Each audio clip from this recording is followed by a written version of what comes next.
Welcome back to the Surah by Surah series, part 32. Assalamu alaikum wa rahmatullahi wa barakatuh. This Surah Al Sajdah, the prostration. Chapter 32, revealed in Mecca. It has 30 verses. Now, brothers and sisters, Surah Al Sajdah is called the prostration. Now, if you've ever prayed next to that one brother who goes in the sujood for so long that you start thinking, did he fall asleep down there? Don't worry, this surah isn't about taking naps in sujood. It's about the power, humility, and purpose of prostration, truly recognizing who we bow to and why.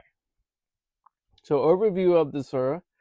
The beautiful Meccan surah reminds us that the Quran is the truth from Allah and not some human invention. It emphasizes the creation of man, resurrection after death, and the reality of the hereafter, and the faith of both believers and disbelievers. It's known for being recited by the Prophet Muhammad, peace be upon him, in Fajr prayer on Fridays, along with Surah Al Insan, which is chapter 76. Why? Because these surahs powerfully remind us about our origins, our purpose, and our destination. In its central themes, the Quran is from Allah and not Muhammad, peace be upon him. Verses 1 through 3.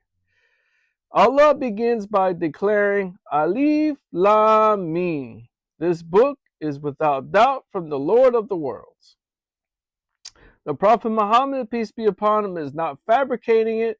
It is a warning for a people who had no previous warner before him. Now, here's my point. Just as the Quran defends itself here, Muslims can show that unlike the Bible, which has multiple authors, contradictions, and edits, the Quran is preserved word for word since Revelation. Now, verses 4 through 11 is creation and resurrection. Allah created the heavens and earth in 6 periods, then established himself above the throne. Man was created from clay, given hearing, sight, and hearts, yet many deny. On Judgment Day, angels will record deeds, and the deniers will beg for a second chance, which will be automatically refused. So compare this with Genesis. Man is made in God's image, which is it's in Genesis 1, verse 27, which morphosizes God. Islam prevents creation in a pure logical way. Allah is transcendent, man is his servant. So the signs of Allah, which is in verses 12 through 22, the disbelievers will wish they had obeyed when they see punishment. The believers will enjoy peace, shade, fruits, and blessings in paradise. The real losers are those who are told of Allah's signs but turn away arrogantly. So on a humor, imagine someone standing in front of Niagara Falls saying, "Nah, I don't believe in water." That's how the Quran describes those who see Allah's signs yet deny him. So Musa, peace be upon him, in Revelation, verses 23 through 25, Allah reminds us that just as he gave Musa, which is Moses, peace be upon him, the book, the Torah, he now gave Prophet Muhammad, peace be upon him, the Quran. The people of Quraysh should reflect this. This is the same consistent message of the oneness of Allah, the oneness of God given to all the prophets. Now, this point dismantles the Christian claim that Islam invented a new God. No, the same God of Moses, peace be upon him, the same call to worship Allah alone continues in the Quran. Verses 26 through 30 is refuting denial of the hereafter. Allah asks, don't they see the ruins of the past nations who denied? On the day of judgment, there will be no escape.